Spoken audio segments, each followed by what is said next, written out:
Hi guys, welcome back to Arun excellent classes. तो guys आज हम चैप्टर थर्ड यानी जो आपका क्लास 12 की मैथ्स है उसमें जो चैप्टर थर्ड है यानी कि मैट्रिक्स, उसके कुछ इंपॉर्टेंट एमसीक्यूज करने वाले हैं। और गाइज इससे पहले मैं चैप्टर फर्स्ट यानी कि relation function and chapter 2 inverse trigonometric function की जो इंपॉर्टेंट एमसीक्यूज हो बन सकते हैं वो मैंने आपको यहां पे कराए हुए हैं। अगर आपने वो एमसीक्यूज नहीं देखे हैं तो आप चैनल पे विजिट करके उन एमसीक्यूज को भी देख सकते हैं और वो एमसीक्यू आपका रिड्यूस सिलेबस के अकॉर्डिंग ही है, राइट। चलिए बात करते हैं आज मैट्रिक्स में इंपॉर्टेंट क्वेश्चंस की। और सबसे पहला जो मैंने यहां पे एमसीक्यू लिया है वो है आपका, if A and B are symmetric matrices of the same order then. उसके बाद चार ऑप्शन आपको यहां पे दिख रहे हैं, आपको बताना है कि कौन सा ऑप्शन सही है। अब इसने बोला है ए और बी, मतलब ए एंड बी क्या है, एक सिमेट्रिक मैट्रिक्स है। तो इसका मतलब यह है कि ए का ट्रांसपोज आप निकालेंगे तो ए के इक्वल आएगा, बी का ट्रांसपोज निकालेंगे बी के इक्वल आएगा। पहला ऑप्शन है A B is a symmetric matrix. Check कर लेते हैं, ए बी का आप ट्रांसपोज निकालिए तो एक किसके इक्वल आएगा, बी का ट्रांसपोज इंटू ए का ट्रांसपोज। जो बाद वाली मैट्रिक्स होती है उसका ट्रांसपोज पहले, फिर इंटू में जो पहले वाली मैट्रिक्स है उसका ट्रांसपोज, यू नो दैट। अब ए और बी सिमेट्रिक मैट्रिक्स हैं तो ये आपका बी का ट्रांसपोज बी एंड ए का ट्रांसपोज ए। तो यहां पे ए बी का ट्रांसपोज कितना आ गया, बी ए के इक्वल आ गया। बट अगर ये सिमेट्रिक मैट्रिक्स अगर होती तो इसका ट्रांसपोज ए बी के इक्वल ही आना चाहिए था। अब आप लोग ये नहीं बोलेंगे सर ए बी और बी ए बराबर होते हैं, ऐसा नहीं होता, जनरली ऐसा नहीं होता। तो ये एक सिमेट्रिक मैट्रिक्स नहीं है। क्यों नहीं है, क्योंकि आपने ए बी का ट्रांसपोज निकाला वो बी ए के इक्वल आया, जबकि आना किसके इक्वल चाहिए था, ए बी के इक्वल आना चाहिए था। तो पहला ऑप्शन क्या हो गया, गलत हो गया। सेकेंड ऑप्शन है आपका A minus B is a skew symmetric matrix. पहले उसने पूछा कि ए बी सिमेट्रिक है, अगला उसने यहां पे कौन सा कॉन्सेप्ट डाल दिया, स्क्यू सिमेट्रिक का। तो गाइज अगर मान लीजिए ये एक स्क्यू सिमेट्रिक मैट्रिक्स है, ए माइनस बी एक स्क्यू सिमेट्रिक मैट्रिक्स है, तो ये आना किसके इक्वल चाहिए। अब एक जनरल सी बात कर लेते हैं, जैसे मान लीजिए एक मैट्रिक्स एम है, अगर ये स्क्यू सिमेट्रिक है तो एम का ट्रांसपोज माइनस ऑफ एम के इक्वल आना चाहिए। अब अगर मैं यहां पे ए माइनस बी का ट्रांसपोज निकालूं तो ये हो जाएगा ए का ट्रांसपोज माइनस बी का ट्रांसपोज एंड ए का ट्रांसपोज ए के इक्वल, बी का ट्रांसपोज बी के इक्वल। तो ए माइनस बी का आपने ट्रांसपोज निकाला, वो वापस से ए माइनस बी आ गया, यानी ए माइनस बी वाली जो मैट्रिक्स है, ए माइनस बी वाली जो मैट्रिक्स है वो सिमेट्रिक मैट्रिक्स है। बट उसने बोला क्या है यहां पे, स्क्यू सिमेट्रिक, तो ये ऑप्शन भी गलत हो गया। अगला ऑप्शन है A B plus B A is a symmetric matrix. अब इसको चेक कर लेते हैं। अब यहां पे आप क्या करेंगे, ए बी प्लस बी ए, इसका ट्रांसपोज निकालेंगे और ये हो जाएगा ए बी का ट्रांसपोज प्लस बी ए का ट्रांसपोज। तो ये हो जाएगा बी का ट्रांसपोज इंटू ए का ट्रांसपोज प्लस ए का ट्रांसपोज इंटू बी का ट्रांसपोज। तो बी का ट्रांसपोज बी, ए का ट्रांसपोज ए, और यहां पे आपका है A B plus B A का होल ट्रांसपोज। अब आप ए बी को पहले लिख दीजिए, बी ए को बाद में लिख दीजिए। तो A B plus B A का ट्रांसपोज आपने निकाला और आपको ए बी प्लस बी ए ही मिला। तो ये बात बिल्कुल सही है, यहां पे स्क्यू वर्ड नहीं है, तो यानी कि एक सिमेट्रिक मैट्रिक्स बिल्कुल बन रही है। तो ये ऑप्शन आपका करेक्ट हो जाएगा, आंसर सी आपको मिल चुका है। चलिए एक लास्ट वाला ऑप्शन भी चेक कर लेते हैं। जब इतने हमने तीन ऑप्शन चेक कर लिए तो इसको चेक करने में कोई दिक्कत नहीं है, इसको भी चेक कर लेते हैं।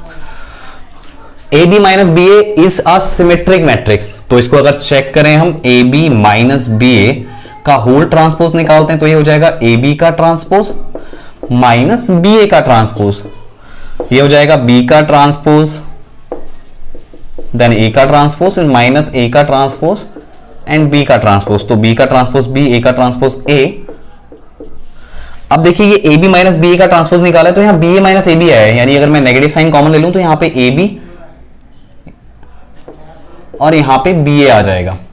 तो A B minus B A का आपने ट्रांसपोज निकाला, वो नेगेटिव ऑफ दिस मैट्रिक्स आ गया, यानी A B minus B A का whole transpose is equals to negative of this matrix. और जब ऐसी कंडीशन बने तो वी नो दैट ये एक सिमेट्रिक मैट्रिक्स नहीं, जबकि क्या है, स्क्यू सिमेट्रिक मैट्रिक्स है। तो यहां पे ये ऑप्शन भी क्या है, गलत है। अगर यहां पे स्क्यू लिखा होता तो ये आंसर सही होता। तो आई होप गाइस पहला क्वेश्चन आपको मैंने यहां पे डिटेल में डिस्कस किया है। आपको स्क्यू सिमेट्रिक मैट्रिक्स और skew symmetric matrix and symmetric matrix से रिलेटेड जो भी डाउट होगा वो यहां पे खत्म हो चुका होगा। चलिए बढ़ते हैं अगले क्वेश्चन की ओर। गाइस अगला क्वेश्चन है आपका, if A is equals to, आपको यहां पे चार टर्म दिख रहे हैं, is a symmetric matrix then x is equal to, तो गाइज आपको पता होगा, मैंने ऑलरेडी आपको बताया हुआ है कि अगर ये सिमेट्रिक मैट्रिक्स है तो आप किसी भी मैट्रिक्स को देख के बता सकते हो सिमेट्रिक है या सिमेट्रिक नहीं है। ये मैंने आपको तरीका बताया हुआ है और उसी मेथड को मैं यहां पे यूज करूंगा। और यहां पे तो हमको पूरा फुल टॉस मिला है, साफ साफ इसने बोला है कि एक सिमेट्रिक मैट्रिक्स है, तब आप x की वैल्यू बताइए। तो मुझे पता है यहां पे जो प्रिंसिपल डायगोनल है, प्रिंसिपल डायगोनल के ऊपर और जो नीचे एलिमेंट्स होते हैं वो क्या होते हैं, एक दूसरे की मिरर इमेज होते हैं, मतलब सेम होते हैं। तो यहां पे x माइनस 1 और 2x प्लस 3 इक्वल हो जाएंगे। तो x minus 1 is equal to 2x plus 3 और ये वैल्यू आ जाएगी -1 और यहां से -3 और ये हो जाएगा 2x माइनस x। तो ये -4 इज इक्वल टू x, तो यानी कि x की वैल्यू कितनी निकल के आ गई, -4। ऑप्शन चेक कर लीजिए, ऑप्शन सी आपका यहां पे राइट हो जाएगा। तो ये तो बहुत सिंपल सा क्वेश्चन था। चलिए बढ़ते हैं अगले क्वेश्चन की ओर। नेक्स्ट क्वेश्चन है गाइस आपका, if a is equals to, इसमें 4 एलिमेंट आपको दिख रहे हैं a b b a and a square is equals to alpha beta beta alpha. अब आपको बताना क्या है कि अल्फा और बीटा की वैल्यू है क्या। 4 ऑप्शन आपके पास है। अब हमें क्या करना पड़ेगा, a स्क्वायर निकालना पड़ेगा। क्या हमें a स्क्वायर कंप्लीटली उसके सारे एलिमेंट निकालने पड़ेंगे? चलिए चेक करते हैं, क्योंकि हमें स्मार्ट वर्क करना है और जल्दी से जल्दी इसका आंसर निकालना है। तो आप a इंटू a करेंगे तब आपका a स्क्वायर आएगा, यू नो दैट। तो आपको क्या करना है, इस अल्फा बीटा बीटा अल्फा वाली मैट्रिक्स को इसी वाली मैट्रिक्स से मल्टीप्लाई करना है। अब आप करेंगे क्या, ये 2x2 की मैट्रिक्स है, ये भी 2x2 की मैट्रिक्स है, और जब आप इसको सॉल्व करेंगे तो ये जो मैट्रिक्स निकलेगी ये भी 2x2 की निकलेगी। इस रो को इस कॉलम के साथ मल्टीप्लाई करेंगे, alpha into alpha alpha square, beta into beta plus beta square.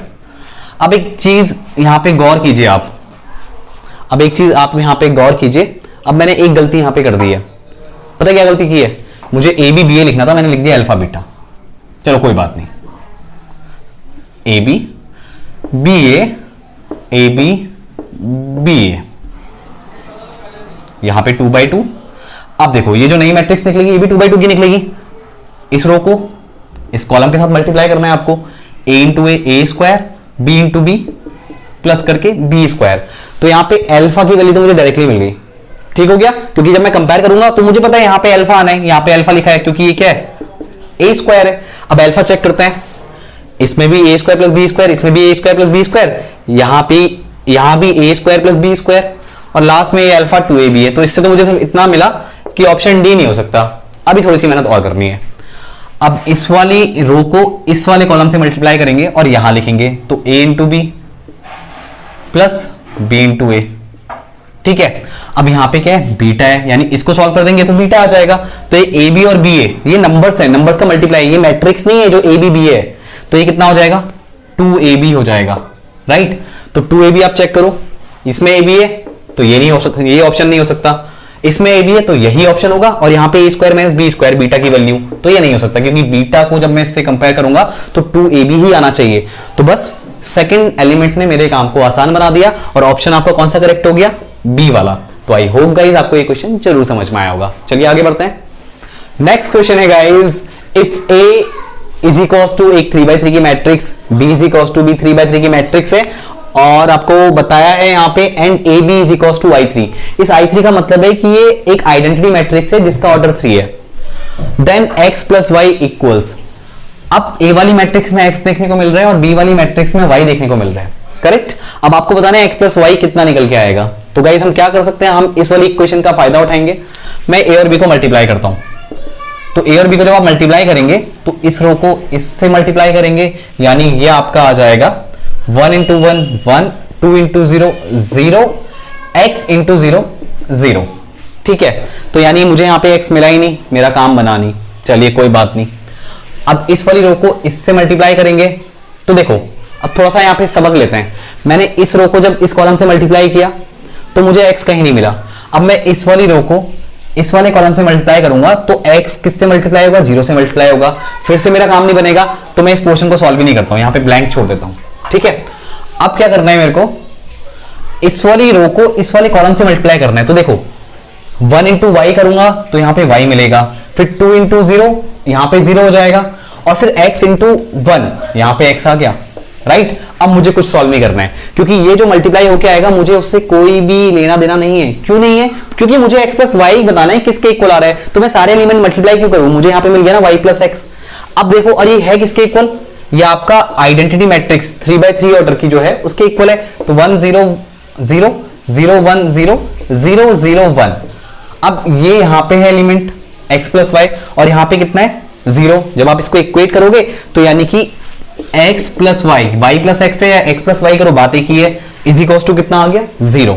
तो यहाँ पे x प्लस वाई आपका 0 के इक्वल है। तो ऑप्शन चेक कर लेते हैं, ऑप्शन ए आपका क्या है, करेक्ट है।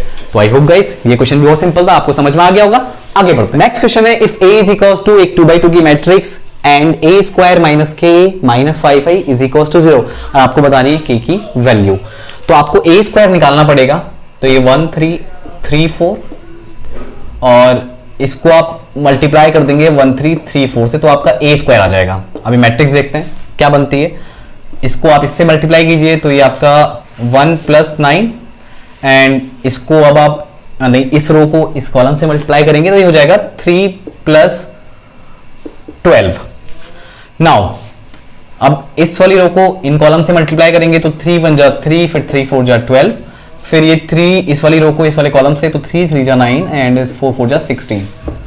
अब उसके बाद यहां माइनस का k इंटू ए यानी कि 1 3 3 4 और ये 5 इंटू आई यानी कि 1 0 0 1। और ये जो आपको ओ दिख रहा है वो मतलब जो 0 दिख रहा है वो 0 नहीं, एक्चुअली वो नल मैट्रिक्स है। तो यहाँ पे मैं इज इक्वल टू ये नल मैट्रिक्स यहाँ पे लिख देता हूँ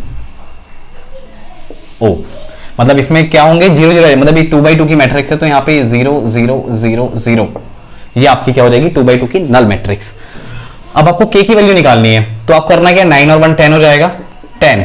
फिर इस k को आपको पूरा सॉल्व नहीं करना है, पहले बता रहा हूं पूरा सॉल्व नहीं करना है। 9 और 1 10, फिर k को आप 1 से मल्टीप्लाई कर दीजिए, बाहर नेगेटिव साइन है तो ये माइनस का k हो जाएगा। उसके बाद 5 इंटू 1 ये माइनस का 5 और यहाँ पे ये 0, क्योंकि सबको इक्वेट करेंगे लास्ट में ये जो सारे का पहला टर्म है वो 0 के इक्वल आएगा, फिर जो बाद वाला टर्म है वो 0 के इक्वल, इसी तरह सारे एलिमेंट आप इस तरह से लेंगे, ठीक है। क्योंकि इसमें जब पूरा सॉल्व करेंगे एलएचएस में तो आपके एक 2x2 की मैट्रिक्स बनेगी और उसमें 4 एलिमेंट्स होंगे और उनको जब हम इक्वेट करेंगे तो वहां से आप देख सकते हो सारे एलिमेंट 0 हैं क्योंकि ये नल मैट्रिक्स है। तो ये 10 minus k minus 5 is equal to क्या हो जाएगा 0 हो जाएगा। तो 10 माइनस 5 यानी कि 5 minus k is equal to 0 और 5 इज इक्वल टू k हो जाएगा। तो k की वैल्यू कितनी हो गई 5। तो ये ऑप्शन ए क्या हो गया, करेक्ट हो गया, सिंपल था। आगे बढ़ते हैं, अगला क्वेश्चन है गाइस आपका द मैट्रिक्स, ये आपको एक मैट्रिक्स दिख रही है इज, 4 ऑप्शन आपके पास है, आपको बताना है इस मैट्रिक्स को देख के कि किस टाइप की मैट्रिक्स है। तो गाइस अगर आप लोगों को याद हो मैंने आपको मैट्रिक्स के बारे में जब मैंने बात की थी सिमेट्रिक और इसकी सिमेट्रिक मैट्रिक्स की, तो आपको मैंने बोला था कि आप इन मैट्रिक्स को देख के बता सकते हैं कि ये सिमेट्रिक मैट्रिक्स है या इसकी सिमेट्रिक। अब आप गौर से देखिए ये जो मैट्रिक्स आप देख रहे हैं इसमें जो प्रिंसिपल डायगोनल है वो 0 है, ठीक है। और जो प्रिंसिपल डायगोनल के ऊपर के एलिमेंट है जैसे 5 7 11 इनकी मिरर इमेज नीचे बन रही है।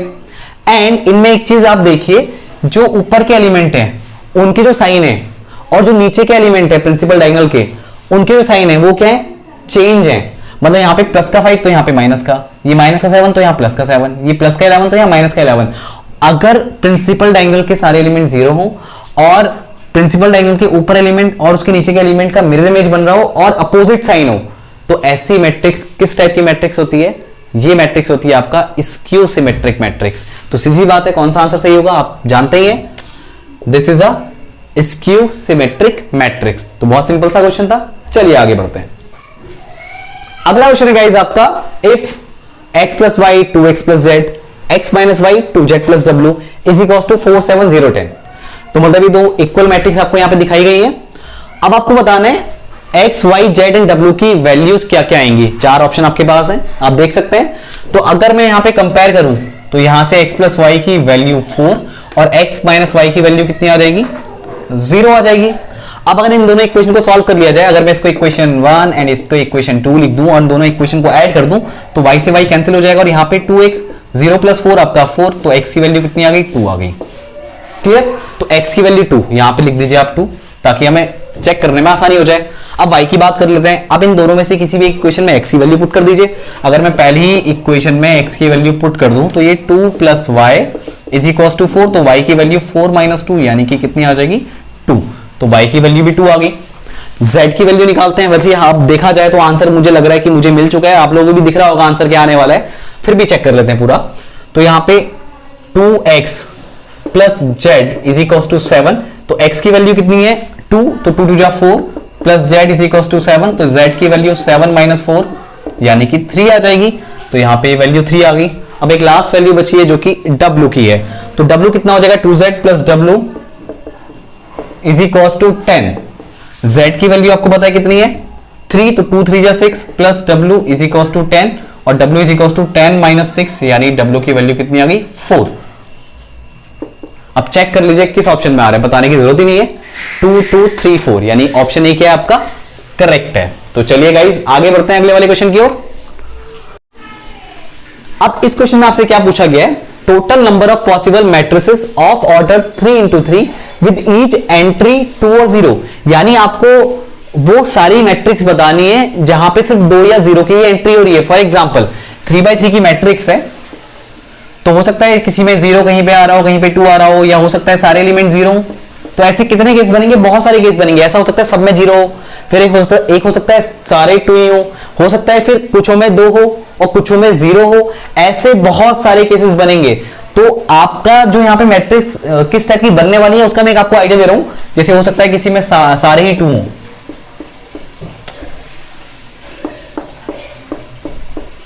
या हो सकता है अगली मैट्रिक्स में बनाऊं तो उसमें एक ही 2 हो बाकी सारे 0 हो, या हो सकता है मैं इससे अगली मैट्रिक्स बनाऊं तो उसमें एक ही 0 हो बाकी सारे 2 हो सकता है इससे अगली वाली मैट्रिक्स में आधे 2 आधे 0 हो। तो यहां पे अगर मैं ऐसे केसेस बनाने बैठता हूं और सारे केसेस ऐसे बना के दिखाता हूं तो बहुत टाइम लग जाएगा। आप मेरी बात समझ रहे होंगे। तो जो मैट्रिक्स से रिजल्ट निकल के आएंगे कुछ इस तरह से देखने को मिलेंगे। तो बट इसके लिए कोई शॉर्टकट होना बहुत जरूरी है, वरना तो आप सारे केसेस बना नहीं पाओगे। अब इसका शॉर्टकट मैं आपको बताता हूं। तो इसका शॉर्टकट क्या है, एंट्री कितनी एंट्री भर रहे हो आप, 2 भर रहे हो एंट्री, या तो 2 है या 0 है, एंट्री 2 है। और ये फॉर्मूला बनेगा एंट्री की power total number of elements. Simple सी बात है, एंट्री कितनी है 2, टोटल नंबर ऑफ एलिमेंट आपको पता करना है। तो अगर मैं किसी मैट्रिक्स के ऑर्डर को मल्टीप्लाई कर दूं तो वहां से मुझे क्या मिल जाता है, टोटल नंबर ऑफ एलिमेंट। तो इसका ऑर्डर कितना है 3 into 3, तो कितना आ जाएगा 9। तो 9 क्या हो जाएगा यहाँ पे टोटल नंबर ऑफ एलिमेंट, और 2 की पावर 9 को अगर आप सॉल्व करते हैं तो ये निकल के आता है 512 यानी 512। चेक कर लेते हैं, 2 2 जा 4, 2 जा 8, 2 जा 60, 2 जा 32, 2 जा 64, 2 जा 128, 128 2 जा 128, ये 256, 256 2 जा 512, राइट। तो 2 की पावर 9 कितना हो जाएगा 512 यानी कि 512। अब करेक्ट ऑप्शन आप यहां पे चेक कर सकते हैं, तो ऑप्शन डी आपका क्या हो जाएगा, राइट हो जाएगा। तो गाइस ये भी बहुत सिंपल सा क्वेश्चन था। चलिए आगे बढ़ते हैं। ओके गाइस, तो अगला क्वेश्चन है आपका, if a matrix has 6 elements then number of possible orders of the matrix can be. अब एक मैट्रिक्स जिसमें 6 एलिमेंट्स हैं, आपको बताना है उसका ऑर्डर, उसका पॉसिबल ऑर्डर क्या बन सकता है। तो हमें पता है गाइस, अगर हम किसी मैट्रिक्स के ऑर्डर को मल्टीप्लाई करें तो हमें पता लग जाता है कि उसमें टोटल नंबर ऑफ एलिमेंट कितने हैं। तो हमें मल्टीप्लाई करके क्या लाना है, 6 लाना है। तो एक चीज देखिए, 3 इंटू आप 2 करेंगे 6 बनेगा, 2 इंटू 3 करेंगे तो भी 6 बनेगा। ऑर्डर है ना, देखो 3/2 एक अलग ऑर्डर है और 2/3 एक अलग ऑर्डर है। और कैसे आपको 6 मिल सकता है, अगर आप 6 इंटू 1 करेंगे तब भी 6 मिलेगा, और 1 इंटू 6 करेंगे तब भी आपको 6 मिलेगा। ठीक है, अब आपको फिर से 6 बनाना है, तो आप 6 कैसे बना सकते हैं। अच्छा एक चीज और, यहाँ पे कुछ खुरामादी दिमाग वाले भी होते हैं, तो वो क्या सोचेंगे, सर ऐसा भी तो कर सकते हैं 3/2 मुझे 6 बनाने हैं। ठीक है, तो अगर मैं यहाँ पे 3/2 को किससे मल्टीप्लाई करूं जैसे 6 बन जाए, तो अगर मैं यहाँ पे 4 ले लूं तो 2 2 जा 4 और 3 2 जा 6 आ जाएगा। अब एक चीज ये सोचिएगा जरा, ये आपका 3/2 इंटू 4 का ऑर्डर है। अब मुझे एक चीज ये बताइए, जो आप यहाँ पे ऑर्डर बनाते हो m इंटू n, तो ये m इंटू n के जो ऑर्डर है, यहाँ पे जो आपको वैल्यूज देखने को मिलेंगी ना, m और n ये आपके क्या होते हैं, नेचुरल नंबर्स होते हैं। ये आपके क्या होते हैं, नेचुरल नंबर्स होते हैं, ध्यान रखिएगा। तो यहाँ पे आपको फ्रैक्शन में वैल्यूज नहीं मिलेंगी m और n की। कभी कभी कुछ लोग ना कुराफाती दिमाग भी लगाते हैं, तो वो कहते हैं सर ऐसा भी तो हम फ्रैक्शन में ले सकते हैं, तो ऐसे तो बहुत सारे ऑर्डर हो जाएंगे। तो आप m और n की वैल्यू क्या लेते हो, नेचुरल नंबर्स लेते हो, आप ये वैल्यू फ्रैक्शन में नहीं ले सकते। तो पॉसिबल केस कितने बन रहे हैं, 1 2 3 4। तो करेक्ट आंसर क्या हो जाएगा, ऑप्शन नंबर बी। तो ये भी बहुत सिंपल क्वेश्चन था। चलिए आगे बढ़ते हैं। नेक्स्ट क्वेश्चन देखिए guys, if a is equals to, ये लिखा है diaj, फिर ब्रैकेट में 3, -1। तो ये diaj जो लिखा है ये दिखाता है आपका डायगोनल एलिमेंट, यानी कि जो आपका प्रिंसिपल डायगोनल है उसके एलिमेंट दिखाता है। यानी ये जो भी मैट्रिक्स है, अब यहाँ पे आपको एग्जांपल में 2x2 की सारी मैट्रिक्स दी है, तो यानी कि ये जो मैट्रिक्स होगी ए वाली वो 2x2 की मैट्रिक्स होगी और उसके जो प्रिंसिपल डायगोनल में एलिमेंट होंगे वो 3, -1 होंगे। अब उसने पूछा क्या देन मैट्रिक्स ए इज, तो आपको ऑप्शन देखने हैं और डायगोनल में चेक करना है कि 3 और -1 एलिमेंट कौन से हैं। तो यहाँ पे देखो, यहाँ पे क्या है 0 और -1, तो ये तो आंसर नहीं हो सकता। यहाँ पे क्या है -1 और 0, ये भी आंसर नहीं हो सकता। ये 3 और -1, 3 और -1, तो यही क्या होगा आपका आंसर होगा। और ये भी आपका क्या है आंसर नहीं है, क्योंकि यहाँ पे 3 और 0 है। तो करेक्ट ऑप्शन क्या हो गया ऑप्शन सी। और इसका जो हमने मैट्रिक्स वाले जो इंपॉर्टेंट क्वेश्चन आज मैंने आपसे कहा था मैं डिस्कस कर रहा हूं, तो ये यहां तक का जो 10 क्वेश्चन है, यानी लास्ट वाला क्वेश्चन तो बहुत सिंपल था, आपको वाली डायगोनल के एलिमेंट चेक करने थे, वो आपको ऑप्शन सी में यहाँ पे मिल चुके हैं। तो गाइज इसी तरह मैं और भी जितने भी चैप्टर्स हैं उनके इंपॉर्टेंट एमसीक्यू आपको करा रहा हूं। तो अगर आप आज इस चैनल पे नए हैं तो आप इस चैनल को सब्सक्राइब कर सकते हैं। अरुण एक्सीलेंट क्लासेस नाम से एक चैनल है, आप इसको सब्सक्राइब कर लीजिए, बेल आइकन को प्रेस करना ना भूलें ताकि मेरी वीडियोस के नोटिफिकेशन आपके पास सबसे पहले आए। तो यहाँ पे ये तीसरा चैप्टर आज हम कंप्लीट कर चुके हैं, इससे पहले के 2 चैप्टर ऑलरेडी कंप्लीटेड है और ये जो हम क्वेश्चन यहाँ पे करा रहे हैं ये सारे रिड्यूस सिलेबस के अकॉर्डिंग है। तो आई होप गाइस आपने ये वीडियो जरूर एंजॉय किया होगा। अगर आपको ये वीडियो पसंद आ रहा है तो अपने फ्रेंड्स में इस वीडियो को शेयर करना ना भूलें। अब हम मिलते हैं आपसे नेक्स्ट लेक्चर में। आज के लेक्चर में इतना ही। Thank you.